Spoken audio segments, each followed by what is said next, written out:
Hello everyone, आज हम करने जा रहे हैं सिविल प्रोसीजर कोड का पार्ट 1। ठीक है, स्टार्ट कर रहे हैं पार्ट वन में हम देखो हमने कई सारे सेक्शंस में इसको डिवाइड कर दिया है। फर्स्ट हम यही करेंगे, jurisdiction of the courts and res judicata. जैसे जैसे इसमें पार्ट्स डिवाइडेड है वैसे वैसे हम इसको करेंगे। ठीक है, jurisdiction of the courts and res judicata, इसमें आते हैं सेक्शन नंबर 9 से लेकर के सेक्शन नंबर 14। ठीक है, तो हमने ये क्या एक तरह से पेंटागन बना दिया है, बट इसमें ना फॉरेन जजमेंट से रिलेटेड हमने 2 सेक्शंस इसी में एडजस्ट कर दिए हैं। देखना, फॉरेन जजमेंट से रिलेटेड हमने 2 सेक्शंस इसी में एडजस्ट कर दिए हैं। अब हम स्टार्ट करते हैं सेक्शन नंबर 9 से। ये क्या है? सूट्स है। ये क्या है? कोर्ट है। कोर्ट में क्या हो रहा है? ट्राई होते हैं सूट्स। ठीक है, तो सबसे पहला सेक्शन है section number 9, courts to try all civil suits unless barred. ठीक है, कोर्ट जो है सारे सिविल सूट्स, ये सिविल सूट है, सारे सिविल सूट ट्राई करेगा जब तक देखो एक्सप्लिसिटली बार नहीं हो जाता है। ठीक है, देन इसके बाद आता है section number 10, stay of suits. ठीक है, अब इसके बाद आता है स्टे कर दो सूट्स को। मान लो जो बार हो गए उनके बाद उनका क्या हो गया? स्टे ऑफ सूट्स हो गया। हालांकि स्टे ऑफ सूट्स ऐसे नहीं है, स्टे ऑफ सूट्स में है रेस सब जुडिस के बारे में। ठीक है, रेस सब जुडिस में आपको बाद में एक्सप्लेन करूंगी, बट जिसे पता है वो इसको इधर फिट कर ले कि देखो इधर सिविल सूट्स आ गए, फिर इसके बाद रेस सब जुडिस और फिर इसके बाद रेस जुडिकाटा। ये दोनों इसलिए है ताकि मल्टीप्लिसिटी ऑफ सूट्स कम हो सके। ठीक है, सिविल सूट्स तुम्हें जितने भी इंक्लूड कर रहे हैं, देखो ये जनरल रूल है, जितने सिविल सूट्स ये हैं कि ट्राई ऑल सूट्स। ठीक है, एक्सेप्शन क्या होगा? रेस सब जुडिस, रेस जुडिकाटा। ठीक है, ये इसके एक्सेप्शन में आ गया कि ये सूट्स जो इसमें फॉल करते हैं वो नहीं होंगे। 10 में है रेस सब जुडिस, 11 में है रेस जुडिकाटा। इसका मैंने आज सच कोई डायग्राम नहीं बनाया क्योंकि बहुत फेमस सेक्शन है ये। ठीक है, section number 11 res judicata. Then इसके बाद आता है section number 12, bar to further suits. ठीक है, इसके बाद एक और आ गया सेक्शन नंबर 12 पे बताने का कि अब अच्छा ठीक है आगे फर्दर सूट्स कौन कौन से बार हो जाएंगे। ये क्या है? एक बार है, ये क्या है? Further suits. Bar to further, और भी सूट्स बना दो। ठीक है, बार टू फर्दर सूट्स। अब इसके बाद आता है फॉरेन जजमेंट से related section number 13 and section number 14। ठीक है, सेक्शन नंबर 13 बात करता है when foreign judgments not conclusive. Foreign judgment कब क्या है? कंक्लूसिव नहीं है। जनरली क्या उनको माना जाएगा कि हाँ ठीक है कंक्लूसिव है क्योंकि सही ज्यूरिसडिक्शन से निकला है, सही काफी सारी सही चीजें हैं। ठीक है, बट कब कंक्लूसिव नहीं होगा उससे रिलेटेड एक्सेप्शन है। ठीक है, देन इसके बाद आता है सेक्शन नंबर 14। सेक्शन नंबर 14 बात करता है presumption as to foreign judgments. ठीक है, फॉरेन जजमेंट से रिलेटेड प्रिजम्पशन की बात करता है। अब फॉरेन जजमेंट्स का सेक्शन याद रखना 13 एंड 14। 13 में कंक्लूसिव नहीं है और प्रिजम्पशन है 14 में। बाद में क्या करो आप? प्रिज्यूम कर लो। तो ये है इसके फ्लो ऑफ सेक्शंस। आप एक बार इसको देख लो, इसका स्क्रीनशॉट ले लो और अब हम चलते हैं इसके बेरेट के प्रोविजंस पे। पार्ट 1 की हेडिंग है सूट्स इन जनरल। ठीक है, और हमने ऑर्डर नंबर 7 में क्या पढ़ा है? Plains generally. ठीक है, पीजी प्लेन्स जनरली कैसी कैसी होती हैं वो, और सूट्स इन जनरल हम पढ़ेंगे पार्ट 1 किसमें? सेक्शंस वाले पोर्शन में। ठीक है, इसकी हेडिंग है सबसे पहले jurisdiction of the courts and res judicata. ठीक है, कोर्ट्स के ज्यूरिसडिक्शन और रेस जुडिकाटा से रिलेटेड है। अब सबसे पहले आता है, देखो सीपीसी में हम किस बारे में पढ़ेंगे? सिविल सूट्स के बारे में पढ़ेंगे, तो उसी चीज से रिलेटेड है। स्टार्ट करते हैं, courts to try all civil suits unless barred. ठीक है, ये जनरल रूल है कि क्या करेगा? Court shall have jurisdiction to try all suits of a civil nature. Civil nature के सूट्स हैं तो कोर्ट्स ट्राई करेंगे, excepting suits of which their cognizance is either expressly और इम्प्लाइडली बार्ड। ठीक है, अब सिविल सूट्स के बारे में बात आती है। एक्सप्लेनेशन में बताया गया है, suit in which the right to property or to an office is contested is a civil suit. क्या है? तुमने अपनी जमीन से रिलेटेड कुछ किया, तुमने अपने ऑफिस से रिलेटेड कुछ किया, सिविल नेचर का है। ठीक है, मारधाड़ नहीं हो रही है तो वो क्या? क्रिमिनल नहीं है। Notwithstanding that such right में depend entirely on the decision of questions as to religious rites or ceremonies. यानी कि रिलीजियस राइट्स और सेरेमनीज से रिलेटेड अगर वो क्वेश्चन इंटायरली डिपेंडेंट नहीं है तो ठीक है, वो सिविल नेचर का है। एक्सप्लेनेशन 2 में बात हो रही है, for the purpose of this section, it is immaterial whether or not any fees are attached to the office referred to in explanation 1 or whether or not such office is attached to a particular place। जरूरी नहीं है कि वो जो office हो, office से related अब question आ गया कि ऑफिस क्या है, ऑफिस से रिलेटेड जरूरी नहीं कि कोई फीस वगैरह अटैच हो, कोई पैसे मिलते हो तुम्हें। दूसरी चीज क्या है? जरूरी नहीं है कि क्या है कोई जगह पे वो ऑफिस हो। ठीक है, मन घड़न वो ऑफिस हो सकता है। अब देखो सिविल नेचर ऑफ सूट्स जो है, हम ये क्योंकि प्री की सीरीज कर रहे हैं तो भी इसमें क्या है बहुत सारे ऐसे क्वेश्चंस पूछे जाते हैं। फॉर एग्जांपल अलग अलग एग्जांपल्स दे दिए जाएंगे कि ये सिविल सूट है कि नहीं। तो उसमें हम लोग एक बार क्या कर लेते हैं, एक बार इसको अच्छे से देख लेते हैं कि सिविल सूट्स होते हैं। ठीक है, 2 कैटेगरीज होती है सूट्स की, एक सिविल नेचर होता है, दूसरा सिविल नेचर नहीं होता है। ठीक है, और सिविल क्या पर्टेन करता है? Civil pertains to private rights and remedies of a citizen as insisting from criminal, political, social etcetera. ठीक है, देन इसके बाद आता है suits of civil nature. Suits of civil nature क्या है? देखो इसमें कुछ ऐसे पॉइंट्स हैं, आपको सारे पॉइंट्स एक बार याद रखने हैं ताकि इसको बहुत अच्छे से किया जा सके। पहला क्या है? Suits for enforcement of rights and obligation of a citizen and not pure social religious political matters, ठीक है, प्योर नहीं होना चाहिए कोई और मैटर, क्या हो सकता है, ऑब्लिगेशन और राइट्स हो सकते हैं सिटीजन्स के, पहली चीज तो ये हो गई। नेक्स्ट इसके बाद है suits where principal question is the suit relates to determination of a civil rights, ठीक है, प्रिंसिपल क्वेश्चन क्या होना चाहिए, ठीक है, suit relates to determination of civil rights क्या होना चाहिए, caste question, caste question religious है कि सिविल है, सिविल है, religious rites and ceremonies questions, ठीक है, फिर इसके बाद इवन इफ प्रिंसिपल क्वेश्चन की रिलीजियस राइट्स एंड सेरेमनीज का क्या है, इज ऑफ सिविल नेचर, ठीक है। नेक्स्ट इसके बाद क्या है, right to property and of office, ठीक है, प्रॉपर्टी ऑफिस का हम लोग पढ़ चुके हैं, ये चीज तो है ही, and question relating to religious rite ceremonies, ठीक है। अब देखो मैं ये क्या बता रही हूँ, right, caste question, religious question, ये जो है इंटायरली ये क्वेश्चन ही, पर इनके साथ अटैच करके कौन से क्वेश्चन, प्रिंसिपल क्वेश्चन जो है, where principal question is in the suit related to determination of civil rights, ठीक है। देन इसके बाद ये जो है प्रॉपर्टी ऑन ऑफिस, उसके साथ कौन से क्वेश्चन रिलीजियस राइट सेरेमनी से क्वेश्चन रिलेटेड हो। नेक्स्ट इसके बाद है suits of civil nature is not altered because of the questions relating to religious rites and ceremonies arises incidentally, ठीक है, ये क्या सूट्स ऑफ सिविल नेचर जो है वो ऑल्टर नहीं हो रहे हैं क्योंकि उनमें क्वेश्चन जो है वो रिलीजियस राइट्स एंड सेरेमनीज का अराइज हो रहा है। अब इसके एग्जांपल्स कर लेते हैं। एग्जांपल्स क्या है, कास्ट क्वेश्चन, ठीक है, no pure caste questions entertain, ठीक है, it's when the right of membership and personal character and status of an individual are affected it's maintainable. अब देखो प्योर कास्ट क्वेश्चंस जो है वो एंटरटेन नहीं किए जाएंगे। ऊपर हमने क्या है, डिटर्मिनेशन ऑफ सिविल राइट्स क्या है, एक्सेप्शन क्या है, caste question, religious rites and ceremonies, ये इसके एक्सेप्शंस में आ गया, मैंने पहले थोड़ा सा गलत बोल दिया था, सॉरी, ये इसके एक्सेप्शंस में है, ठीक है। प्योर नहीं होना चाहिए, उसके साथ क्या होना चाहिए, सिविल राइट के कोई ना कोई क्वेश्चन का डिटर्मिनेशन होना चाहिए, ठीक है। अब इसके एग्जाम्पल्स में हमने पहला एग्जाम्पल कर लिया। दूसरे रिलीजियस ऑनर्स वगैरह जो होते हैं, ठीक है, religious honour not for mere honour or dignity, connection with fees, privileges या फिर एंडाउमेंट से इंक्लूड होना चाहिए, प्योर रिलीजियस ऑनर से रिलेटेड नहीं होना चाहिए। नेक्स्ट इसके बाद क्वेश्चन है right to take out procession, ठीक है, यानी कि क्या टेक आउट करना है, प्रोसेशन। अब इसमें क्या, दो public street is a civil suit and can be enforce, ठीक है, टेक आउट प्रोसेशन से रिलेटेड क्या है, ये है सिविल राइट है। देन इसके बाद आते हैं suits in respect of voluntary offerings, ठीक है, वॉलंटरी ऑफरिंग से रिलेटेड क्या है, सिविल सूट्स है। देन इसके बाद क्या है, right to religious office, religious office की राइट से related, hereditary office to which fee is attached, हाँ ठीक है, फॉर एग्जाम्पल पंडित है, पंडित का जो ऑफिस है कि हाँ ये यहाँ के जो महंत होंगे वो भी क्या है, उनसे क्या है, एक फीस रिलेटेड है, तो क्या है वो सिविल सूट है। देन इसके बाद क्या है, restitution of conjugal rights, divorce, maintenance and vote, ये सब क्या है, सिविल सूट्स है। अब देखो सिविल सूट्स कब नहीं होंगे ये जानना ज्यादा जरूरी है, क्योंकि जनरली क्या है, आपने पढ़ ही लिया सेक्शन 9 में कि ऑल सूट्स वो इंस्टीट्यूट होंगे। Where principal question is of caste, caste question है वो क्या है, सिविल सूट नहीं है। नेक्स्ट है where principal question is of religious rite ceremonies, ठीक है, रिलीजियस राइट्स, राइट्स है, राइट्स नहीं है, राइट्स है, ठीक है, RITES।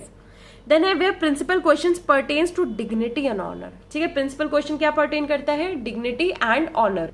तो अब हमें समझ में आ गया सेक्शन 9 जो है वो किस बारे में बात कर रहा है। अब हम चलते हैं सेक्शन नंबर 10 रेस सब जुडिस और सेक्शन नंबर 11 रेस जुडिकाटा पे। सेक्शन नंबर 10 बात करता है स्टे ऑफ सूट्स। इसमें क्या है, no court shall proceed with the trial of any suit in which the matter in issue is also directly and substantially in issue. अब देखो हमें पता चल गया कौन कौन से सूट्स ट्राई होंगे सेक्शन 9 में। अब हमें पता करना है कि कौन कौन से सूट्स नहीं ट्राई होंगे। तो वो सूट्स नहीं ट्राई होंगे जो मैटर जिसमें क्या है, सब्सटैंशियली एंड इंसिडेंशियली क्या है, सॉरी डायरेक्टली एंड सब्सटैंशियली क्या है, इशू में है, प्रीवियसली इंस्टीट्यूटेड सूट्स है। अब देखो इसमें क्या है, सबसे इंपॉर्टेंट चीज पहले में रेस सब जुडिस में क्या है, सूट जो है पेंडिंग है, ठीक है, और रेस जुडिकाटा में क्या है, सूट जो है एक सूट डिसाइड हो चुका है और एक सूट जो है पेंडिंग है। इसमें क्या है, दोनों सूट्स पेंडिंग है। तो वही है कि पहले सूट 1 में क्या है, डायरेक्टली सब्सटैंशियली क्या है, इशू में है। सूट 2 में क्या है, डायरेक्टली सब्सटैंशियली, दोनों एक दूसरे के इक्वल है, DS is equal to DS of suit 2, DS is equal to DS of suit 1, ठीक है।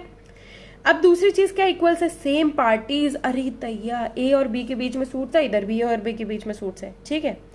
नेक्स्ट क्या है, सेम टाइटल, अरे यार ये भी सेम है, सेम टाइटल भी है, और कोर्ट के पास ज्यूरिसडिक्शन भी है उसे ट्राई करने का। फॉर एग्जांपल कोर्ट के पास ज्यूरिसडिक्शन नहीं होता तो क्या होता है ना। अब इसको इमेजिन कर लो, एक इंसान है, उसके सर पे क्या है, ताज है, तो सेम पार्टी सेम टाइटल हो गया, और फिर उसके हाथ में कुछ मैटर है जो कि directly and substantially equals to है सामने वाले के, यानी कि उसके पास जुगनू कलर की बॉल है, सामने वाले के पास भी जुगनू कलर की बॉल है, ठीक है, इमेजिन कर लो, और ज्यूरिसडिक्शन भी है, ठीक है, उसके पास। किसके पास? कोर्ट के पास। To grant the relief claimed or in any court beyond the limits of India established or continued by the central government and having like jurisdiction. ठीक है, क्या है? लाइक ज्यूरिसडिक्शन है।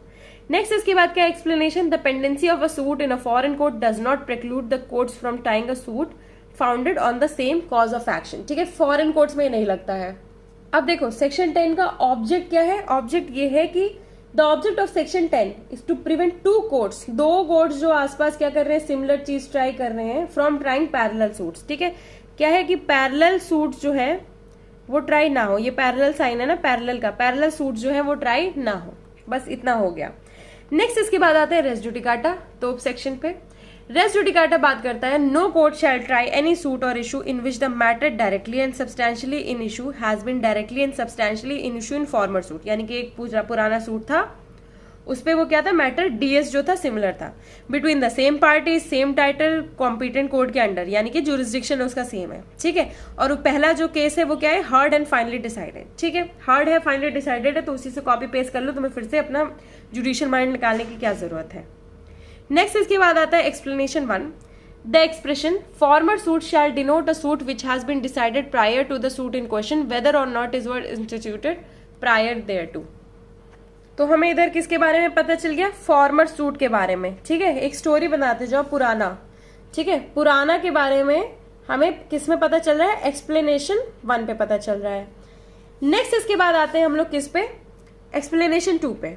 एक्सप्लेनेशन 2 बात करता है the purpose of this section the competence of a court shall be determining irrespective of any provision as to the right of appeal from decision of such court. इसमें क्या है?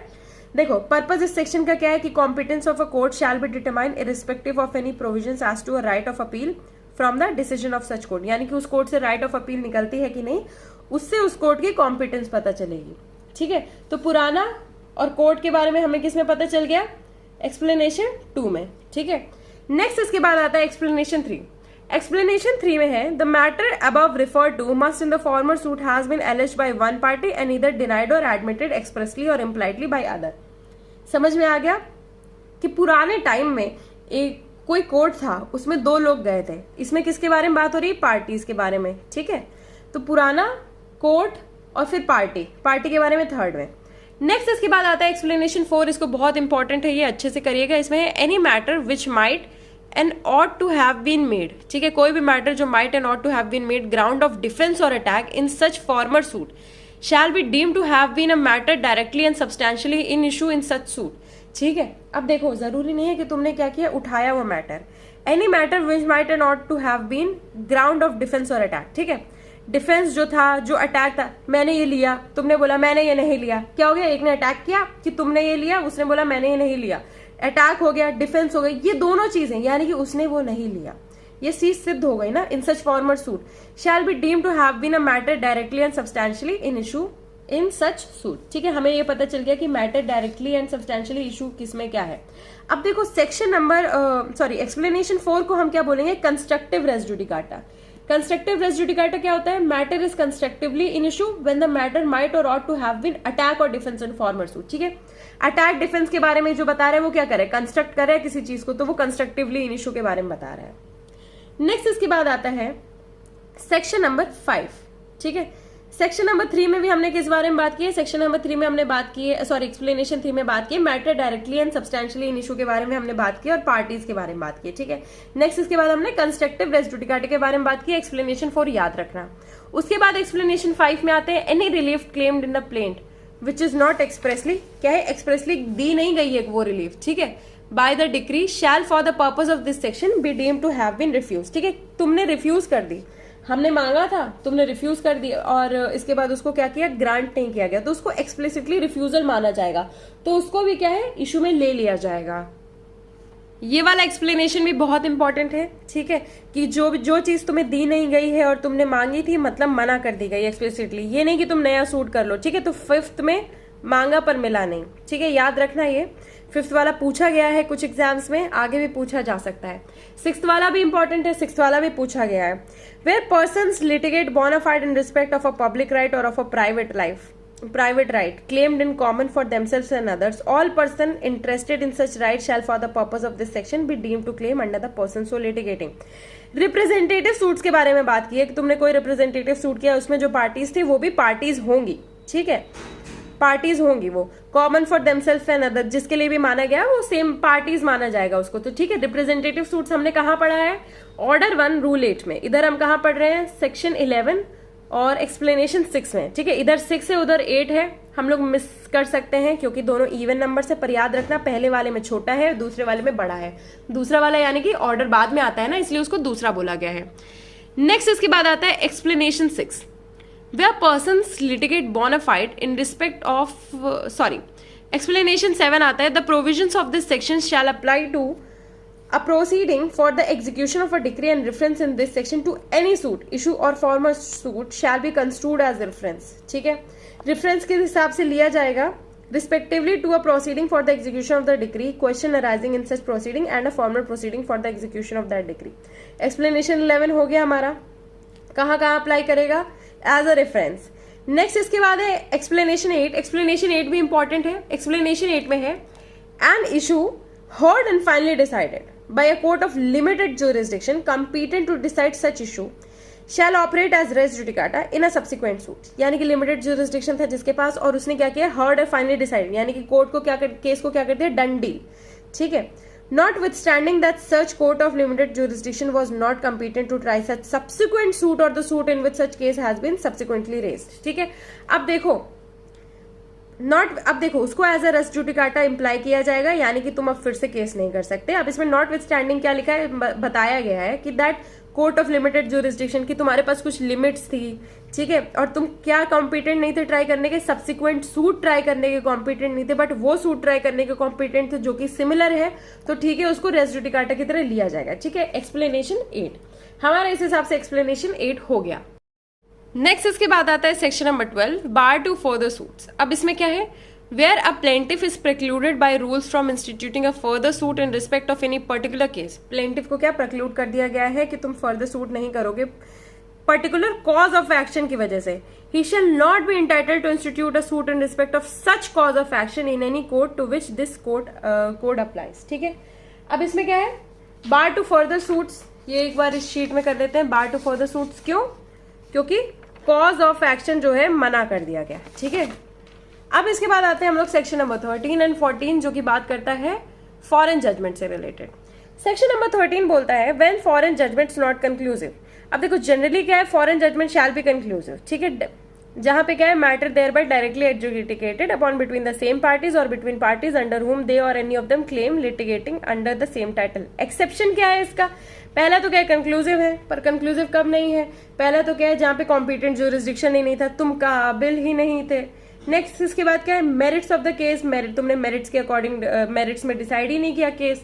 उसके बाद क्या है, where it appears on the face of the proceeding to be found on an incorrect view of international law, यानी कि international तुम्हारा लॉ ही गलत था या फिर तुमने इंडियन लॉ को रिकॉग्नाइज ही नहीं किया। नेक्स्ट इसके बाद क्या, where the proceeding in which the judgement was obtained are oppose to natural justice, तुम नेचुरल जस्टिस से अपोज कर रहे हो या फिर तुमने फ्रॉड किया है या फिर तुमने किसी जो भी लॉ है इनफोर्स उसका ब्रीच किया है, ठीक है। Where it sustains a claim founded on a breach of any law, कोई लॉ है वो ब्रीच है और उस पर तुमने क्लेम सस्टेन किया है, तो इसको अब देखो बात ये आती है कि अब इसको सीरीज में याद कैसे रखोगे, ठीक है। उसको याद करने का एक सिंपल तरीका है, पहला क्या है, कोर्ट बना दो, ठीक है। एक सेकेंड, ये वाला डायग्राम देखो। अब सबसे पहला क्या है हमारा ज्यूरिसडिक्शन, ये क्या कोर्ट बना दो, उसका ज्यूरिसडिक्शन ही नहीं है। दूसरा क्या है, 10 में से 100 नंबर कैसे ला सकते हो, ये तो मेरिट ही नहीं है। देन इसके बाद क्या, व्यू ही गलत है। किस चीज का व्यू गलत है, अरे मतलब लॉ वगैरह का व्यू गलत है तुम्हारा, है ना, ठीक। नेक्स्ट इसके बाद क्या है, नेचुरल जस्टिस, ये भी जे है ये भी जे है, oppose to natural justice, fraud से आया है या फिर कोई ऐसे लॉ पे सस्टेन किया है जो कि ऑलरेडी ब्रीच्ड है, ठीक है। बस इस डायग्राम को याद रखना, इसका स्क्रीनशॉट ले लो, छोटा सा डायग्राम है ये, इसको याद रखना, इसका स्क्रीनशॉट ले लो तो आपको हेल्प करेगा ये, ठीक है। अब हम चलते हैं आगे सेक्शन नंबर 14 पे। सेक्शन नंबर 14 बात करता है presumption as to foreign judgement. किस चीज से रिलेटेड प्रिजम्पशन है इसमें, फॉरेन जजमेंट से रिलेटेड प्रिजम्पशन है। अब इसमें क्या है, the court shall presume upon the production of any document. कैसे प्रिजम्पशन होगा, बस इतना याद रखना, सर्टिफाइड कॉपी तुम दे दोगे तो प्रिज्यूम हो जाएगा, ठीक है। तुम सर्टिफाइड कॉपी लेके आते हो तो हम समझ जाएंगे कि हाँ फॉरेन जजमेंट जो है आ गया है। That such judgement was pronounced by a court of competent jurisdiction unless, अब इसका एक्सेप्शन क्या है, कॉन्ट्रेरी क्या है, appears on the record but such presumption may be displaced by proving want of jurisdiction। अब उस देखो उस सर्टिफिकेट को तुम हटा कैसे सकते हो, सर्टिफिकेट बहुत इंपॉर्टेंट है हर चीज का, पर उस सर्टिफिकेट को के ऊपर क्या है, उस सर्टिफिकेट के ऊपर है कि तुम कर ही नहीं सकते, तुम्हारे पास हिम्मत ही नहीं है, तुम्हारे पास मतलब तुम्हारे पास वो बूता ही नहीं है, तुम्हारे पास ज्यूरिसडिक्शन ही नहीं है वो करने का कि तुम सर्टिफाइड कॉपीज दे सको। यानी कि जो सर्टिफाइड कॉपी देता है उसी की वैलिडिटी को हटा दो, तो उससे समझ में आ जाएगा कि ठीक है अब तो इसका प्रिजम्पशन नहीं किया जा सकता। तो ये क्या है, एक एविडेंस से रिलेटेड एक रूल है, एविडेंस से रिलेटेड सेक्शन है कि फॉरेन जजमेंट से रिलेटेड। तो देखो मेन सेक्शन ये है, ये उसके एविडेंशियरी वैल्यू के बारे में बता रहे हैं कि हाँ सर्टिफाइड कॉपीज से जो है उसको प्रूफ कर सकते हो। आई होप ये वीडियो आपको अच्छा लगा हो। इसी के साथ हमने ये प्रोविजन खत्म करते हैं। पार्ट 1 का ये पार्ट 1 है, पार्ट 1 वीडियो का वीडियो 1 बता देते हैं हम, ठीक है। और अगर ये वीडियो आपको अच्छी लगती है तो please do like share comment and do subscribe, because काफी लंबा वीडियो को काफी शॉर्ट में बता दिया मैंने, सब कुछ काफी शॉर्ट में बता दिया। और please support this channel bye subscribing it and thank you.